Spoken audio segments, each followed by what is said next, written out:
Indeed, a good afternoon from an almost empty capital city of Nairobi, where the partial lockdown has actually taken effect. We've been able to move around the city, and one of the things that you notice is that businesses have begun to shut down.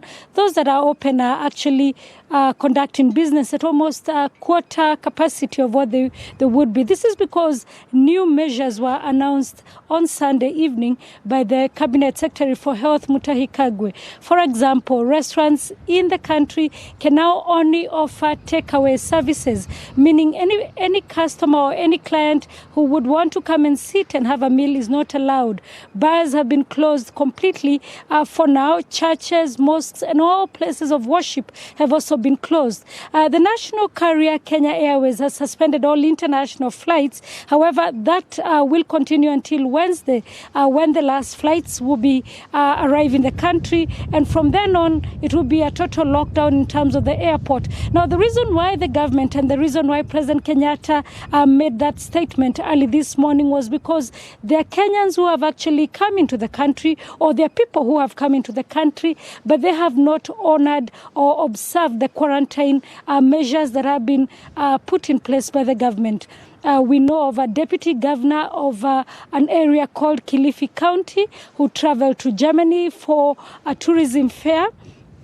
He came back to the country, attended a meeting in the county chambers, that is a county assembly meeting. He met the governor of Kilifi, he interacted with people, and even attended a funeral. He was spotted in a club, he was also spotted in a restaurant. So all these people that he was in contact with, because this morning he's tested positive for COVID-19, are now being traced. We also understand a priest, a Catholic priest who traveled from Italy and came into the country, has also tested positive, and the Kenyan government is now in the process of tracing all the people that he was in contact with. This priest attended a service. First, he stayed with a family in Nairobi, then traveled several kilometers into an area called Siaya, attended a funeral there, held a mass, and even joked about COVID-19. We understand, saying that he was not infected. And so now the Kenyan government is taking serious measures. This morning, people who got into the country were forced into quarantine at their own expense. The government saying it can no longer take chances and allow people to self-quarantine. Other measures that we have seen and have been now put in place for some time now is that all learning institutions continue to be closed, and so children are learning from home.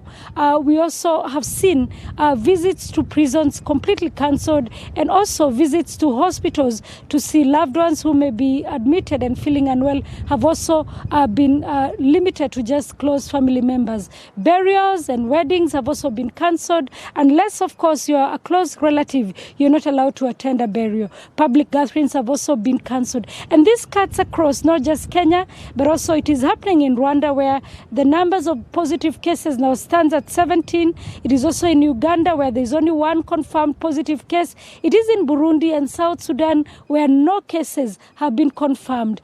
For now, we will leave it at that. We expect that the health ministry will be holding a press briefing later today to update us on the situation of the 15 who have been confirmed here in the country, and whether any more cases have been confirmed. We also expect to hear about a French national who was said to be critical and was supposed to be airlifted from the coast of Kenya to Nairobi. Back to you in studio.